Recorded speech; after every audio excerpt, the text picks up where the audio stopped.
सोचो एक सेकंड के लिए, अगर कल सुबह तुम उठते और तुम्हारे पांव जमीन से नहीं लगते, पहले खुशी होगी, जरूर होगी। मैं उड़ सकता हूं, ये सोचते हो तुम। लेकिन मैं तुमसे कुछ पूछना चाहता हूं, क्या तुम सच में तैयार हो ये सोचने के लिए कि इसके बाद क्या होगा? आज हम एक सोच एक्सपेरिमेंट करते हैं, साइंस की नजर से, लॉजिक की नजर से और थोड़ी सी डर की नजर से, क्योंकि कुछ सवालों के जवाब इंसान को चाहिए नहीं होते। पहले बात करते हैं फिजिक्स की। इंसान का एवरेज वजन है 70 किलोग्राम। हमारे पांव, हमारे मसल्स, हमारा पूरा स्ट्रक्चर, ये सब एक ही काम के लिए बना है, जमीन पे रहना। लेकिन अगर अचानक ग्रेविटी ने तुम्हारा साथ छोड़ दिया या तुम्हारी मसल्स की स्ट्रेंथ जमीन से ऊपर धकेलने के लिए काफी हो गई, तो पहला मसला होगा कंट्रोल। तुम उड़ना नहीं जानते, कोई नहीं जानता। पक्षी शुरू से सीखते हैं, उनके हॉलो बोन्स हैं, एसिमेट्रिकल विंग्स हैं और ईयर्स की प्रैक्टिस है। तुम्हारे पास क्या है? 2 हाथ और यूट्यूब। पहली बार उड़ने की कोशिश में तुम सीधा हवा में चक्कर खाओगे, कोई कंट्रोल नहीं, कोई बैलेंस नहीं, बिल्कुल वैसे जैसे कोई पहली बार साइकिल चलाता है। बस इस बार जमीन 3000 फीट नीचे है। अब सोचो तुम थोड़ा ऊपर चले गए, सिर्फ 1000 फीट। यहां हवा तेजी से चलती है, टेम्परेचर गिरती है। हर 8000 फीट पे टेम्परेचर 2 डिग्री सेल्सियस गिरती है। 10,000 फीट पे -5 डिग्री बिना जैकेट के। और ऑक्सीजन 10,000 फीट पर ऑक्सीजन लेवल्स 30% कम हो जाते हैं। तुम सांस लोगे, लेकिन दिमाग पूरी ऑक्सीजन नहीं लेगा। पहले कंफ्यूजन, फिर थकान, फिर हाइपोक्सिया। यही वो कंडीशन है जो माउंटेनियर्स में देखते हैं जब कोई समिट फीवर की वजह से गलत फैसला करता है, जब कोई दोस्त को छोड़ के आगे चलते रहते हैं और तुम बिना किसी ट्रेनिंग के सीधे वहां पहुंच जाओगे। लेकिन यह तो सिर्फ 10,000 फीट था।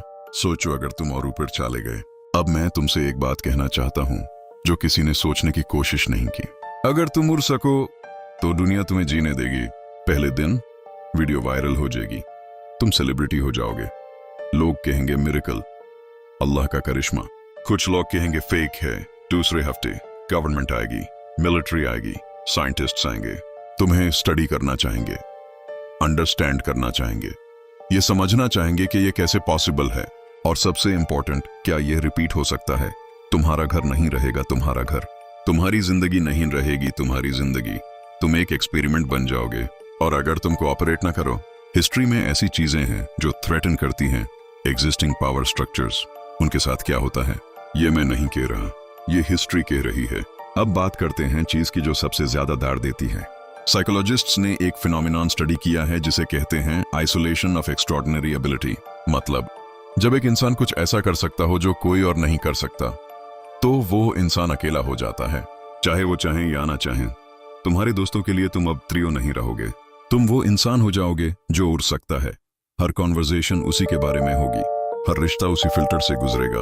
और तुम खुद एक दिन सुबह उठोगे और सोचोगे, मैं उड़ सकता हूँ लेकिन कहाँ जाऊं? मैं किसी भी चीज से दूर जा सकता हूँ, लेकिन क्या कोई मुझे याद करेगा? उड़ना एक सुविधा नहीं है, ये एक सजा बन सकती है। और अब मैं तुम्हें वो सवाल पूछना चाहता हूँ जिसके लिए ये पूरा वीडियो था। अगर तुम सच ही एक दिन उड़ना लगे तो तुम कहाँ जाओगे? घर तो होगा नहीं तुम्हारा ज्यादा देर तक। किसी से मिलने, उनके लिए तुम एक अजीब तमाशे बन चुके हो। अकेले कहीं दूर, तो फिर क्यों उड़ा? मैं ये इसलिए नहीं कह रहा कि तुम्हें डराऊं, मैं इसलिए कह रहा हूं क्योंकि ये वो क्वेश्चन है जो इंसान अपने आप से कभी पूछता ही नहीं। हम चाहते हैं सुपर पावर, हम नहीं सोचते कि सुपर पावर के साथ क्या आता है। रिस्पॉन्सिबिलिटी नहीं, लोनलीनेस। तो इस सब के बाद क्या तुम अभी भी चाहते हो कि तुम उड़ सको? शायद हाँ, और ये बिल्कुल ठीक है, क्योंकि इंसान का ख्वाब रहना ही वो चीज है जो यूं से आगे बढ़ाता है। ग्रेविटी से लड़ना, लिमिट्स को तोड़ना। लेकिन आज के लिए बस ये याद रखो, जमीन पे रहना शायद इतना बुरा भी नहीं है। यहाँ तुम्हारे लोग हैं, तुम्हारी कहानियां हैं, तुम्हारा वक्त है। और जब तक ये सब है, उड़ने की जरूरत ही क्या है?